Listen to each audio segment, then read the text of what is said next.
எனக்கு தெரிந்த அளவில் நாம் உங்களுக்கு என்ன காரியங்களை எல்லாம் சொல்ல வேண்டும் என்று நான் விரும்பினேனோ அது ஏறத்தாழ மனநிறைவோடு பல பகுதிகளை நான் உங்களுக்கு சொல்லியிருக்கிறேன். திரும்பவும் நீங்கள் அந்த தலைப்பை உங்களுடைய மனதில் கொண்டு வர வேண்டும். உங்களுடைய தலைப்பு என்ன? சூழலில் கிறிஸ்தவ குடும்பங்கள். இந்த சூழலில் நமக்கு இருக்கிற சவால்கள் என்ன, அவைகளின் நடுவிலே எவ்விதமாக நம்முடைய கிறிஸ்தவ வாழ்க்கையை குடும்பமாக நிறைவேற்றுவது என்பதை நாம் தியானித்திருக்கிறோம். இப்போ நான் உங்களோட ஒரு 10 நிமிஷம் அல்லது ஒரு 12 நிமிஷத்துக்கு மேலே நான் எடுக்க போகிறதில்ல. நான் முடிக்கப்போம். நான் வேண்டாம்னு சொன்னேன், செய்தியே வேண்டாம்னு சொன்னேன். ஐயா வேண்டாயா விட்டுருங்க, இதோட போது மக்களுக்கு அப்படின்னு சொன்னேன். அவங்க சொன்னாங்க, இல்லையா ஒன்று கடைசியாக நீங்கள் ஒரு சின்ன பகுதியை பேசுறீங்க அப்படின்னு சொன்னாங்க. எனக்கு உங்களை போட்டு ரொம்பவும் தொலை பண்ணிட்டோமோ அப்படின்னு யோசித்தேன் நான். அவர் இல்லையா அதெல்லாம் விருப்பத்தோடு தான் இருப்பாங்க, நீங்கள் கொஞ்சம் பேசலாமே அப்படின்னா. இப்போ இந்த கடைசியாக நான் உங்களுக்கு சொல்ல விரும்புகிற காரியம் என்னன்னு கேட்டீங்கன்னா, நற்செய்தி பணியும் நம்முடைய கிறிஸ்தவ குடும்பம். அதை சொல்லுங்க பார்க்கலாம். நற்செய்தி பணியும் கிறிஸ்தவ குடும்பம். நீங்க நினைக்கிறீங்களா நம்ம எல்லாருக்குமே இந்த நற்செய்தி பணியில இவாஞ்சலிசம் என்று நம்ம சொல்லுகிற அந்த ஊழியத்துல நம்ம எல்லாருக்குமே தொடர்பு இருக்கு அப்படின்னு சொல்லி நீங்க நினைக்கிறீங்களா? அப்படியா?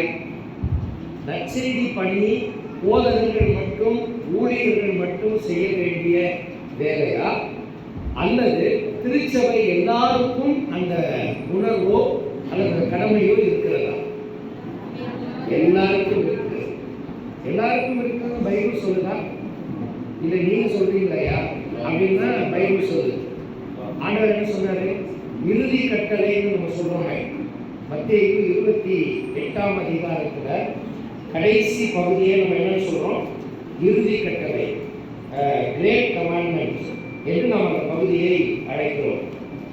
அந்த பகுதியில ஆண்டவர், உயிர்த்தெழுந்த ஆண்டவர் சீஷர்களை பார்த்து இவ்விதமாக சொன்னார், நீங்கள் புறப்பட்டு போய் சகல ஜாதிகளையும் சீஷராக்கி அப்படின்னு சொன்னார். ஒரு மனிதன் ஆண்டவராகிய இயேசு கிறிஸ்துவை அறிந்து கொண்டு அவருடைய அன்புக்குள் வரும்போது அவன் என்ன ஒரு நிலையிலே உள்ளே பிரவேசிக்கிறான் என்றால், ஒன்று, வானத்தையும் பூமியையும் படைத்த சர்வ வல்லமையுள்ள கடவுளுக்கு அவன் பிள்ளையாக மாறுகிறான். அது அந்த உறவுல தான் உள்ள வர்றாங்க. யோவான் 1:12 அவருடைய நாமத்தின் மேல் விசுவாசம் உள்ளவர்களால் அவரை ஏற்றுக்கொண்டவர்கள் எத்தனை பேர்களோ அத்தனை பேர்களும் தேவனுடைய பிள்ளைகளாகும்படிக்கு அவர்களுக்கு அதிகாரம் கொடுத்தார். இது ஃபர்ஸ்ட் லெவல். ரெண்டாவது அவனுக்கு இருக்கிற அனுபவம் என்னவென்றால், அவன் ஒரு சீஷனாக உள்ளே வருகிறான். He is becoming a disciple. நம்ம ஒவ்வொருவரும் ஒரு சீஷனாக, சீஷியாக இந்த கிறிஸ்தவ அன்புக்குள் நாம் பிரவேசிக்கிறோம். எனக்கு நிறைய இடத்துல நான் இதை நிறைய பேரை கரெக்ட் பண்ணியிருக்கேன். அவங்க சொல்லுவாங்க சீஷத்துவ முகாம் அல்லது சீஷத்துவ பயிற்சி அப்படின்னா சொல்லுவாங்க. சீஷத்துவ முகாம், சீஷத்துவ பயிற்சி எல்லாம் கரெக்ட் தான். ஆனால் விசுவாசிகளை கூப்பிட்டு சீஷத்துவ வாழ்க்கையை பற்றி அவங்களுக்கு சொல்லித்தராங்க அப்படின்னா அந்த கான்செப்ட் இப்படிதான் இருக்கணும். யாரும் விசுவாசியாக இருந்து சீஷர்களாக மாறவில்லை. அப்படி ஒரு புரிந்து கொள்வதே தவறானது. எப்போ நீங்கள் விசுவாசத்துக்குள்ள வர்றீங்களோ அப்பவே நீங்க என்னவா தான் வர்றீங்க? சீஷர்களாக தான் வர்றீங்க. நான் இல்லைங்க, நான் விசுவாசியாகவே இருந்துக்கிறேன் விட்டுருங்க, நீங்கள்லாம் சீஷராக இருந்தீங்கன்னா நீ கிறிஸ்தவனே கிடையாது. முதல்ல அதுதான் பைபிள் சொல்லுது. நீ முதல்ல கிறிஸ்தவனாக இருக்கவே முடியாது. இப்போ நான் என்ன சொல்லுவேன்?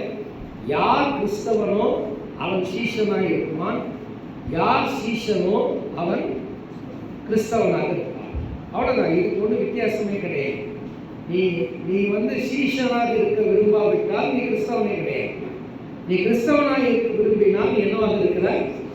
நீங்கள் ஆணோ பெண்ணோ, ஆண் சீடராகவோ பெண் சீடராகவோ நம்ம இருக்கணும். சீஷன் அப்படிங்கிற அந்த வார்த்தைக்கு கிரேக்க பதம். நம்ம ஆங்கிலத்தில் டிசைபிள்னு சொல்கிறோம். கிரேக்க பதத்தில் அந்த வார்த்தைக்கு அர்த்தம் என்ன தெரியுங்களா? லேர்னர். டிசைபிள் அப்படிங்கிற வார்த்தைக்கு என்ன அர்த்தம் வருதுன்னு? லேர்னர். நீங்கள் பார்த்துக்கிட்டீங்கன்னா சில கார்னால எல்போர்டு போட்டுருப்பாங்க. எல்போர்டு போட்டு ஓட்டுறாங்கன்னா அவங்க என்ன அர்த்தம்? காரை இப்போ தான் கற்றுக்கிறாங்க, அப்படிதானே? அது ஒரு எல்போர்டு போட்டுருப்பாங்க, லேர்னர். அது எல்போர்டு வச்சுருந்தாங்கன்னா அவங்களும் கவனமாக ஓட்டுவாங்க. அவங்களுக்கு முன்னாடி பின்னாடி போகிறவங்களும் எப்படி இருப்பாங்க? ரொம்ப கவனமாக இருப்பாங்க. ஏன்னா அவங்களுக்கு தெரியாது அப்படின்ற உணர்வோடே இருப்பாங்க. உங்களுக்கு தெரியுமா, வாழ்நாள் முழுவதும் ஒரு கிறிஸ்தவன் சீஷனாக வந்த பிறகு அவன் என்ன போர்டோட தான் சுற்றணும்? எல்போர்டு தான். சரிங்களா? ஆக நீங்கள் தான் சாதாரண நாள், நான் எம்ஏ அது இதுன்னு 2 வரைக்கும் படிச்சிருக்கிறேன், அதெல்லாம் கிடையாது அப்படின்னா நீ கிறிஸ்தவனே கிடையாதுன்னு தான். நீங்கள் எவ்வளோ படிங்க, எவ்வளோ பட்டம் வாங்குங்க, எவ்வளோ பெரிய ஆளாக கூட இருங்க, நீங்கள் கோப்பா கூட இருங்க, அது அடுத்த விஷயம். ஆனால் அடிப்படையில் நீ யாரு? You are a learner. நீ கற்றுக்கொள்ளுகிறவன். யாரிடத்தில் கற்றுக்கொள்கிறோம்? ஆண்டவராகிய இயேசு கிறிஸ்துவினிடத்தில் கற்றுக்கொள்கிறோம். இதைத்தான் ஆண்டவர் சொன்னார். மத்தேயு 28:11 வருத்தப்பட்டு பாரம் சுமக்கிறவர்களே, 28 சாரி மத்தேயு 11:28 பண்ணிக்கொள்ளுங்கள். 11:28 என்ன சொல்றாரு? வருத்தப்பட்டு பாரம் சுமக்கிறவர்களே, நீங்கள் எல்லாரும் என்னிடத்தில் வாருங்கள், நான் உங்களுக்கு இளைப்பாறுதல் தருவேன். என்னிடத்தில் வந்து என்னிடத்தில் என்ன செய்யுங்கள்? கற்றுக்கொள்ளுங்கள் அப்படின்னா. ஸோ வாழ்நாள் முழுவதும் சாகிற வரைக்கும் நான் லேர்னர் தான். யாருக்கு? ஆண்டவராகிய இயேசு கிறிஸ்துவினிடத்தில் நான் என்ன செய்கிறேன்? கற்றுக்கொள்கிறேன், இல்லையா? அப்போ இந்த சீஷர்களுக்கு தான் இயேசு கட்டளை கொடுத்தார், நீங்கள் போய் சர்வ சிருஷ்டிக்கும் சுவிசேஷத்தை பிரசங்கியுங்கள். அப்போ சீஷர்களாக இருக்கிற ஒவ்வொருவருக்கும் அந்த ரெஸ்பான்சிபிலிட்டி என்ன செய்து இருக்கு, சரிங்களா? சீஷர்களாக இருக்கிற ஒவ்வொருவருக்கும். அப்போ அது வந்து individual responsibility of the every Christian. எல்லா கிறிஸ்தவர்களுக்கும் இருக்க வேண்டிய ஒரு தனிப்பட்ட உத்தரவாதம். ஸோ இதில் வந்து பாஸ்டர்ஸ் மேலே பணியை போட்டுட்டு, சபை லீடர்ஸ் மேலே பணியை போட்டுட்டு, இவங்க தான் என்னதான் செய்கிறாங்களோ தெரியல அப்படின்னா நீங்கள் சொல்லக்கூடாது. உங்களுக்கு தான் அந்த பங்கு இருக்கு, சரிங்களா?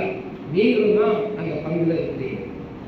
இதை உணர்ந்து அப்போஸ்தலனாகிய பவுலோடு பிரயாணித்த அநேக சீஷர்கள் உண்டு.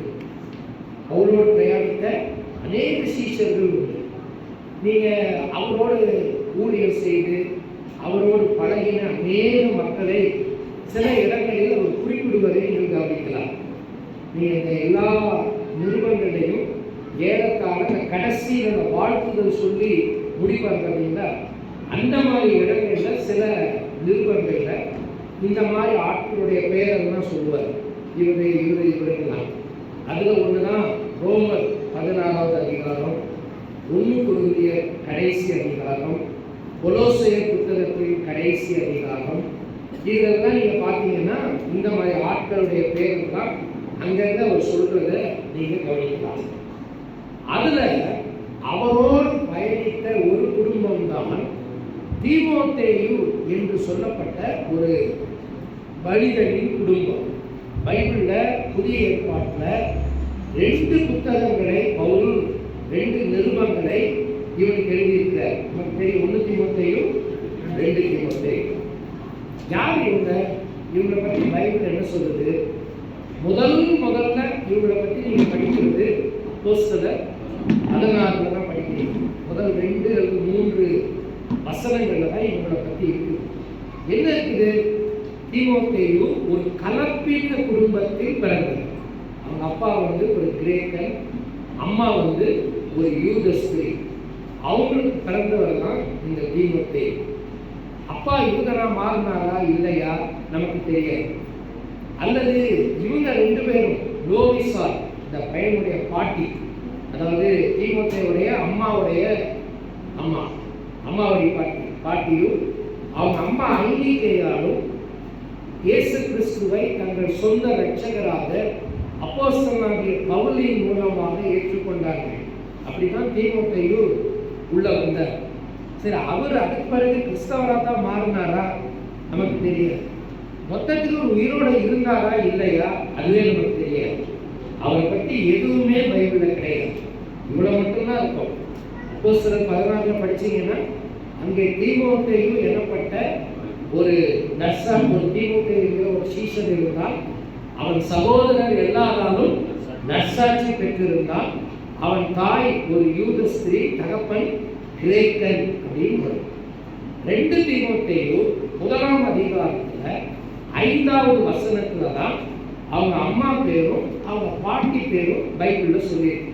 அவர் சொல்லுவார், அந்த விசுவாசம் முந்தி உன் தாயாகிய ஐனிக்கையாளுக்குள்ளும் பாட்டியாகிய லோவிசாலுக்குள்ளும் இருந்தது அப்படின்னு வாசிக்கணும். எப்படி இவங்க ஆண்டவரை ஏற்றுக்கொண்டிருப்பாங்க? என்ன வாய்ப்பு இருக்கு? நீங்க அப்போஸ்தலர் 14ஆம் அதிகாரத்தை படிச்சீங்கன்னா முதல் மிஷனரி பயணத்தை பவுல் மேற்கொண்டதை பற்றி நீங்க அங்க வாசிக்கலாம். பவுலுடைய 3 மிஷனரி ஜேர்னி நமக்கு இருக்கு அப்போஸ்தலர் நடவடிக்கைகள். அதுல ஃபர்ஸ்ட் மிஷனரி ஜேர்னியை பற்றி 14வது அதிகாரத்துல நீங்க வாசிக்கணும்.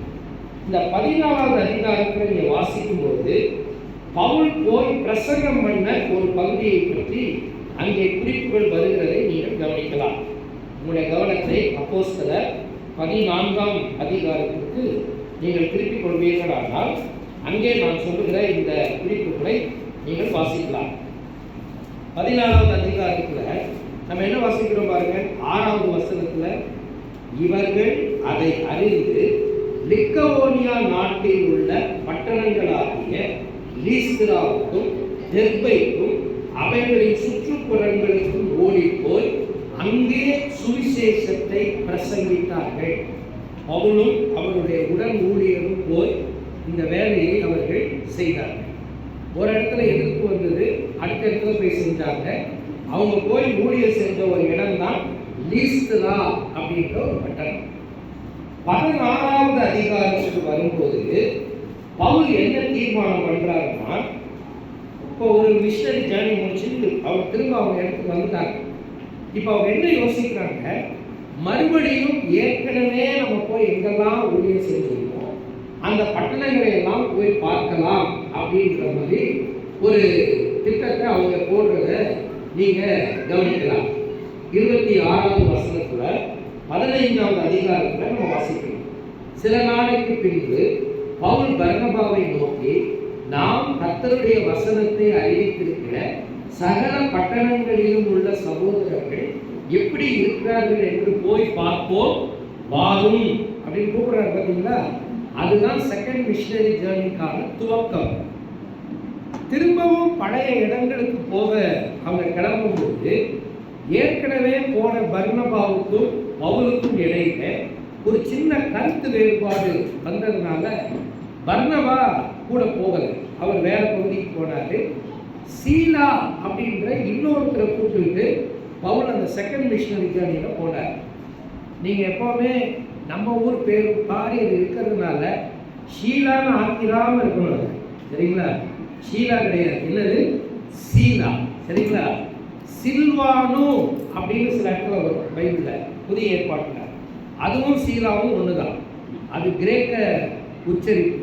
சில்வானு அப்படிங்கிற வார்த்தை கிரேக்க உச்சரிப்பு. சீலா என்கிற பதம் யூத, அதாவது எபிரேய உச்சரிப்பு. அவ்வளோதான் வித்தியாசம். ஆனால் அவங்க 2 பேரும் ஒரே நபர் தான். அப்போ அவங்க போகும்போது இவங்க போகும்போது தான் இங்கே என்ன வாசிக்கிறீங்க பாருங்க.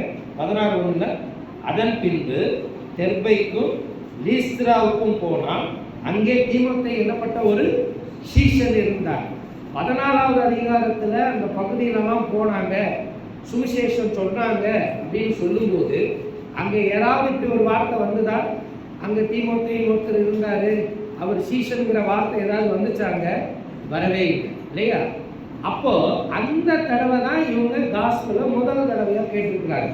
யாரு? தீமோத்தேயுடைய குடும்பம். ரொம்ப வைராக்கியமான பக்தி உள்ள யூத பெண்கள். அந்த காலத்தில் நிறைய யூதர்கள் பாலஸ்தீனாவுக்கு வெளியில் வாழ்ந்தார்கள் ஏதோ சில காரணங்களுக்காக. டயாஸ்போரா என்கிற ஒரு தியாலஜிக்கல் வேர்டு அதுக்கு பயன்படுத்துவாங்க. ஒரு இறையியல் வார்த்தை டயாஸ்போரா அப்படின்னு சொல்லுவாங்க. அதாவது சிதறி இருந்த பாலஸ்தீனத்தை விட்டு வெளியில இருந்த யூதர்களை பற்றி அந்த வார்த்தை சொல்லுகிறது. ஸோ அதில் இந்த குடும்பமும் ஒன்று. காலத்தின் கட்டாயத்தினால யூதர்கள் அல்லாத மனிதர்களை இந்த பெண்களோ ஆண்களோ சில நேரங்களில் அவர்கள் திருமணம் செய்தார்கள். பொதுவாக யூதர்கள் வேற இனத்தில் கல்யாணம் பண்ண மாட்டாங்க. ஆனால் இந்த பெண் பண்ணியிருக்கிறார். ஒருவேளை அவருடைய சூழ்நிலை அப்படி இருந்திருக்கலாம். ஆனால் தங்களுடைய பழைய நம்பிக்கையை அவர்கள் விடவில்லை. வானத்தையும் பூமியையும் படைத்த சர்வ வல்லமையுள்ள யெகோவா கடவுள், அவர் கொடுத்த நியாய பிரமாணம், அவர் கொடுத்த வாக்கு தத்தங்கள், இவைகளையெல்லாம் பற்றி பிடித்து கொண்டு மேசியா வருவார் என்ற எதிர்பார்ப்பில் வாழ்ந்த ஆயிரக்கணக்கான யூதர்களில் இந்த பெண்களும் அடங்குவார்கள். ஆனால் யூத ரபியாக இருந்த பவுல் ஒரு காலகட்டத்தில் இந்த குடும்பத்தை சந்தித்த போது கட்டாயம் அவர் சுவிசேஷத்தை விளக்கி சொல்லியிருக்க வேண்டும். அந்த மேசியா, எதிர்பார்க்கப்பட்ட மேசியா வந்துவிட்டார் என்றும், சிலுவையில் அறையப்பட்டு மரித்து 3ஆம் நாள் உயிர்த்தெழுந்து விட்டார் என்றும், அவர்தான் இயேசு என்றும் இவர் அவர்களுக்கு சொல்லியிருக்க வேண்டும்.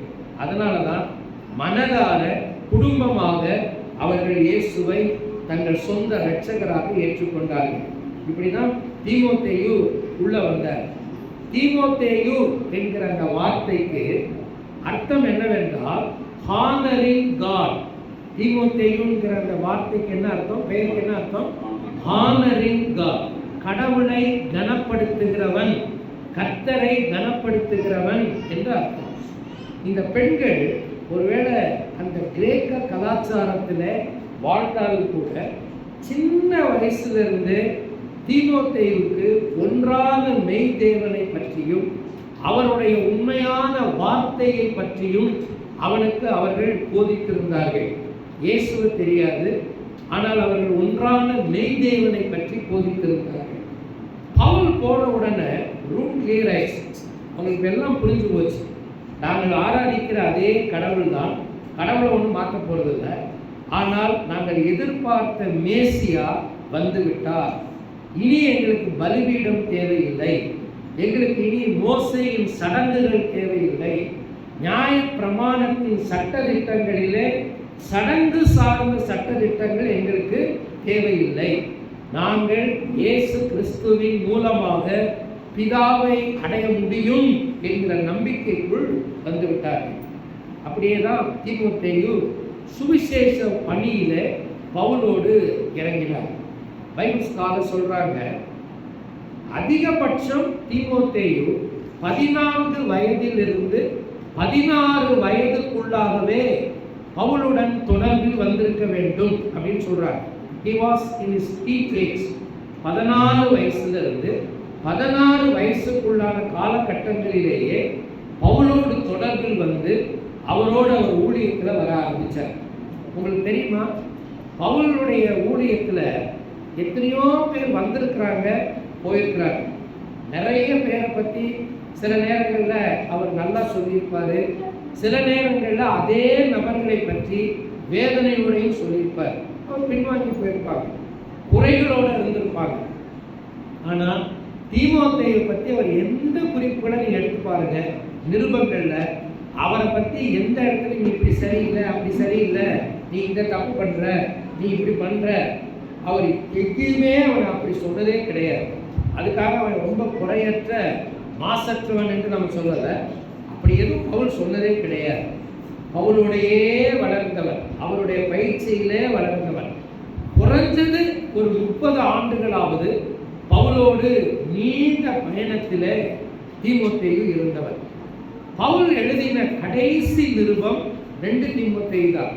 ஐயா, அதுக்கு பிறகு தீத்து இருக்குது, அதுக்கு பிறகு பிலமோன் இருக்குன்னா அது வரிசை ஒழுங்குல பின்னால் வந்திருக்கு, ஆர்டர் ஆஃப் புக்ஸில் பின்னாடி வந்திருக்கு. ஆனால் பவுல் எழுதின கடைசி புஸ்தகம் எது? 2 தீமோத்தேயு. நல்ல போராட்டத்தை போராடினேன், ஓட்டத்தை முடித்தேன், விசுவாசத்தை காத்துக்கொண்டேன் அப்படின்னு சொல்றாங்க இல்லையா. இது அவர் சிறையில் இருந்தபோது தீமோத்தேயுவுக்கு எழுதின கடிதம். அவர் எழுதின இந்த கடிதம் போய் அந்த தீமோத்தேயுவை அடைந்திருக்கும். அதனால அந்த கடிதம் நம்ம கையில் இருக்குது. ஆனால் அது எழுதப்பட்ட சில நாட்களிலேயே பவுல் இரத்த சாட்சியாக மரித்து போனார் என்று வேத சரித்திரம் சொல்லுகிறது. நம்முடைய திருச்சபை சரித்திரம் சொல்லுகிறது. எனவே பவுலுக்கும் அவனுக்கு இடையில ஒரு நெருக்கமான ஒரு உறவு. ஒரு இடத்துல பவுல் அவர் என்னன்னு சொல்றாரு, உத்தம குமாரனாகிய தீமோத்தேயுன்னு சொல்றாரு இல்லையா? என்ன சொல்றாரு? உத்தம விசுவாசத்தில் உத்தம குமாரனாகிய தீமோத்தேயு அப்படின்னு அவர் சொல்றார்.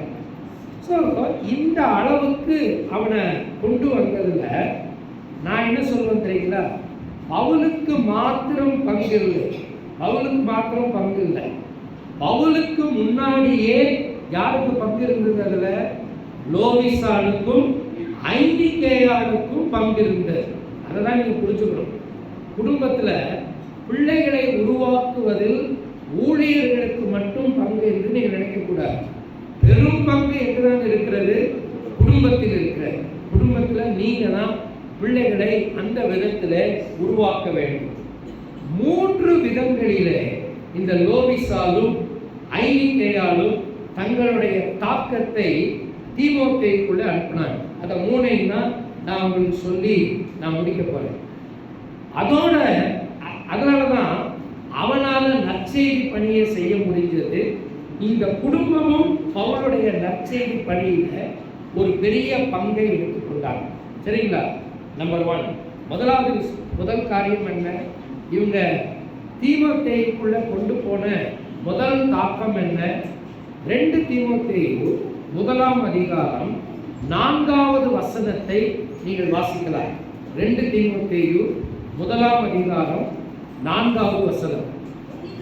உன்னில் உள்ள மாயமற்ற விசுவாசத்தை நினைவு கூறுகிற போதெல்லாம் என் முன்னோர்கள் முதற்கொண்டு ஸ்தோத்திரிக்கிறேன். அந்த விசுவாசம் முந்தி உன் பாட்டியாகிய லோவிசாலுக்குள்ளும் உன் தாயாகிய ஐனிகேயாளுக்குள்ளும் நிலைத்திருந்தது. அது உனக்குள்ளும். நீ நல்லா கவனிங்க. முதல்ல யாருக்குள்ள இருந்தது? லோவிசால், ஐனிகேயால். இப்ப அந்த விசுவாசம் யாருக்குள்ள வந்திருக்குது? தலைமுறைகளை தாண்டி உத்தம விசுவாசத்தை அவர்கள் கொண்டு சென்றவர்கள். குடும்பத்தில் நமக்கு ஒரு மிகப்பெரிய ஒரு உத்தரவாதம் இருக்கிறது. மாயமற்ற விசுவாசத்தை நாம் பயிற்றுவிப்பது மாத்திரமல்ல, அடுத்த தலைமுறைக்குள் அதை கொண்டு போக வேண்டிய ஒரு பெரிய உத்தரவாதத்தை கர்த்தர் நம்முடைய கரத்திலே கொடுத்திருக்கிறார்.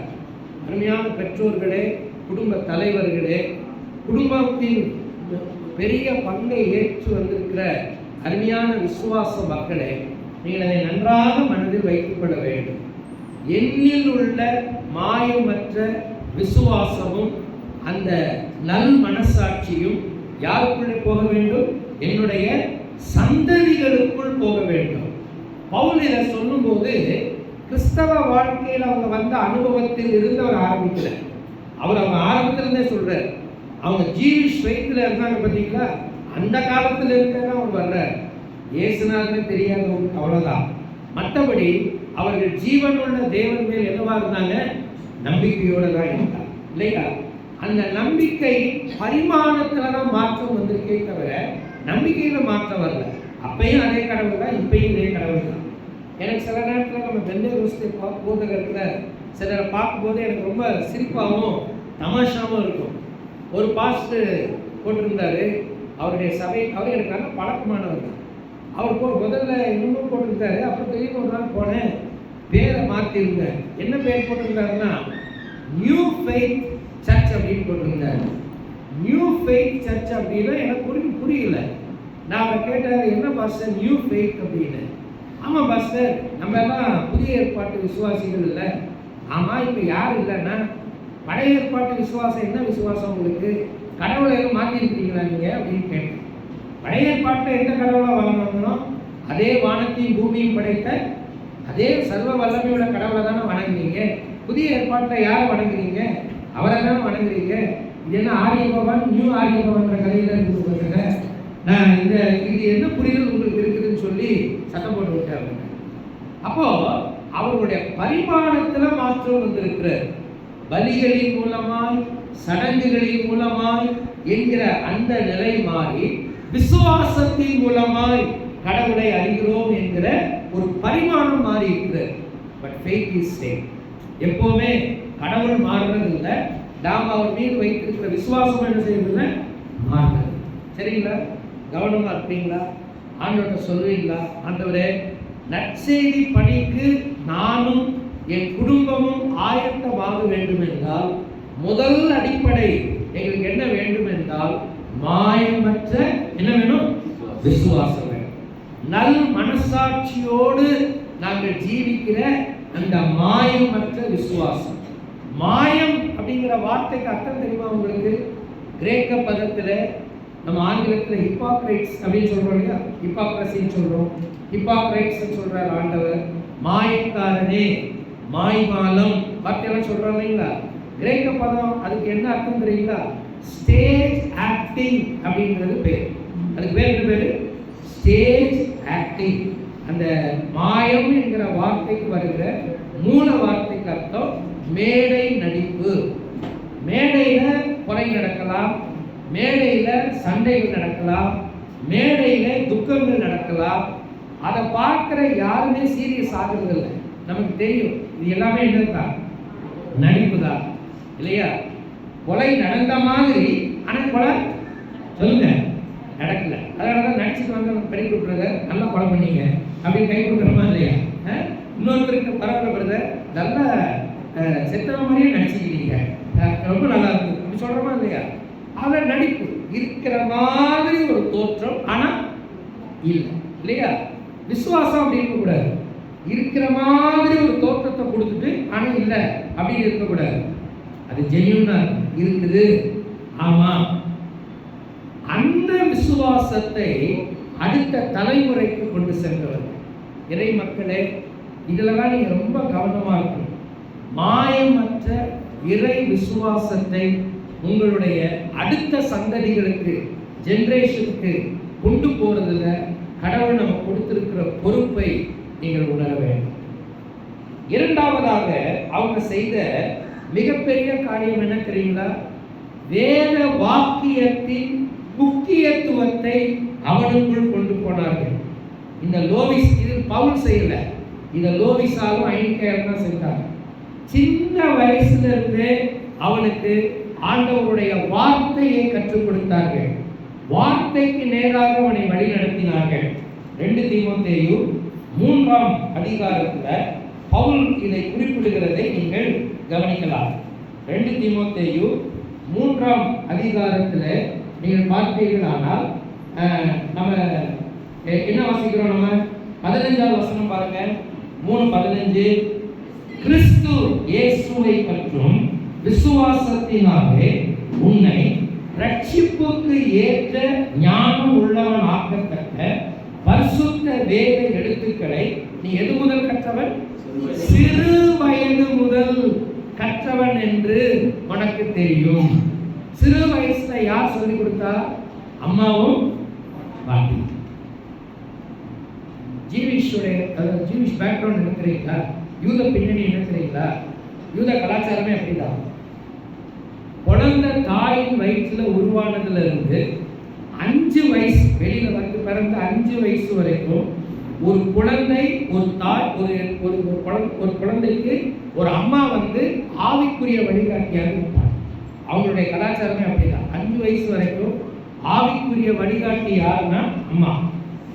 5 வயசு முடியும் போது அதுல இருந்து 12 வயசு வரைக்கும் அடுத்த பொறுப்பு யாருக்குரியது?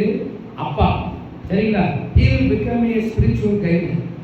அவர் அந்த நாட்கள்ல நியாய பிரமாணத்தை அந்த குழந்தைக்கு சொல்லிக் கொடுக்கிறது மாத்திரமல்ல, he will teach a trade. ஒரு வணிகத்தை, ஒரு வியாபாரம் பண்ற மாதிரி ஒரு விஷயத்தையும் அவனுக்கு சொல்லிக் கொடுத்து நீச்சலையும் சொல்லிக் கொடுப்பார். இது யூத கலாச்சாரம். அவனுக்கு ஒரு நீச்சல் சொல்லிக் கொடுத்துருவாங்க, ஒரு சின்ன வியாபாரம் சொல்லிக் கொடுப்பாங்க, நியாய பிரமாணத்தை எல்லாருக்கும் மேலே சொல்லிக் கொடுப்பாங்க. 12 வயசு முடிஞ்சு 13 வயசு தொடங்கும் போது ஒரு விழா ஒன்று வைப்பாங்க. ஆலயத்தில் கொண்டு வந்து பார் மிட்சுவா அப்படின்னு அது சொல்லுவாங்க.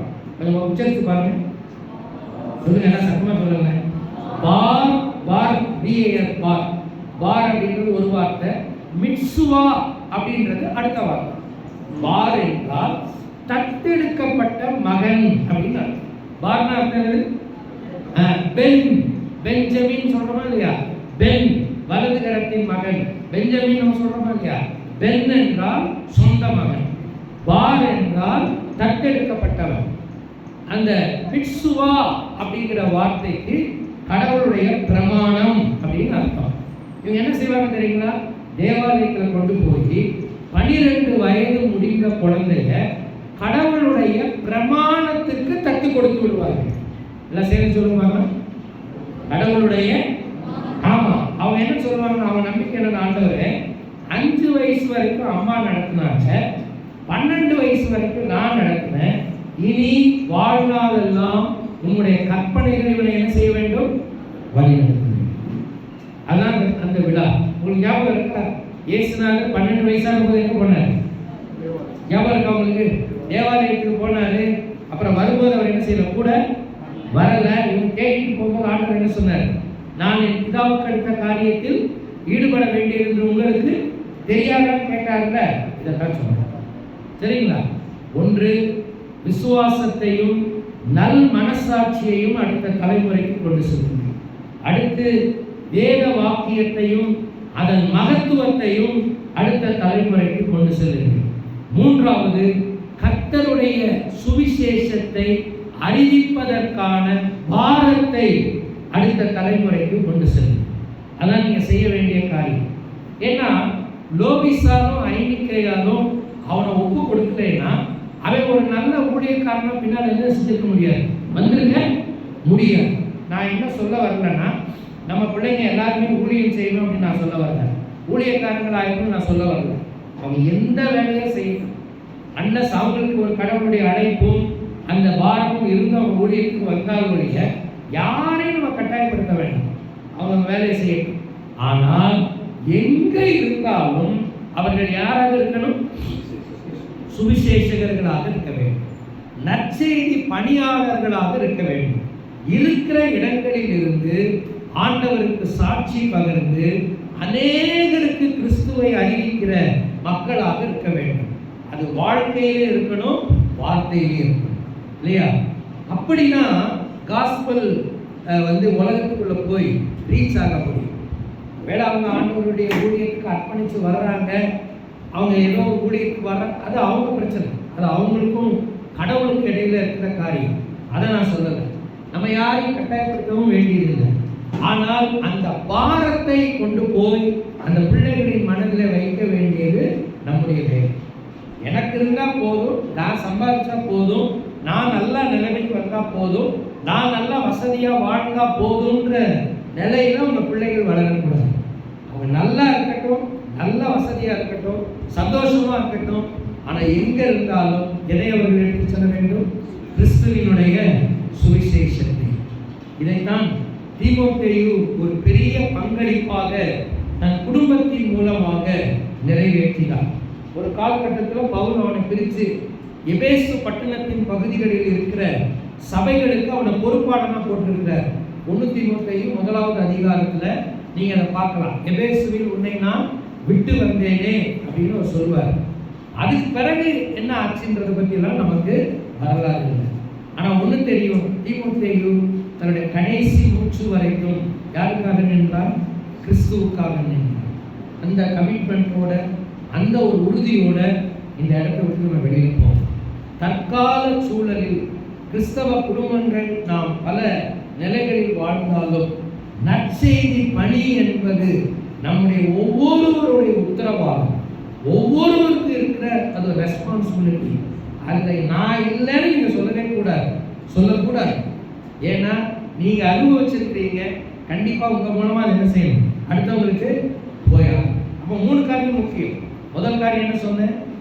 1, அடுத்த தலைமுறையினருக்கு என்ன கொண்டு போங்க? மாயமற்ற விசுவாசத்தையும் நல் மனசாட்சியும் கொண்டு போங்க. இது உங்க மூலமா தான் அவங்களுக்குள்ள அது டிரான்ஸ்ஃபர் ஆகும். இரண்டாவது, வேத வசனத்தின் முக்கியத்துவத்தையும் அதனுடைய மகத்துவத்தையும் அவர்களுக்குள் கொண்டு செல்லுங்கள். அவர்கள் வேதத்தை நேசிக்கிற மக்களாக உலகத்திலே வாழ வேண்டும். மூன்றாவது, அவர்கள் நற்செய்தி பணியை எங்கிருந்தாலும் எந்த சூழ்நிலையில் இருந்தாலும் ஆர்வத்தோடும் வாரத்தோடும் செய்யக்கூடிய மக்களாக அவர்கள் உருவாக வேண்டும். ஆண்டவர் தாமே அப்படிப்பட்ட கிறிஸ்தவ குடும்பங்களாக நம் ஒவ்வொருவரையும் உருவாக்குவாராக. உங்களை நினைவு கூறும்போதெல்லாம் உங்களை நான் என் ஜெபத்தில் நினைவு கூறுவேன். நீங்களும் என்னை உங்களுடைய ஜெபத்தில் நினைவு கூறுங்கள். கர்த்தர் தாமே உங்கள் அனைவரையும் ஆசீர்வதிப்பாராக.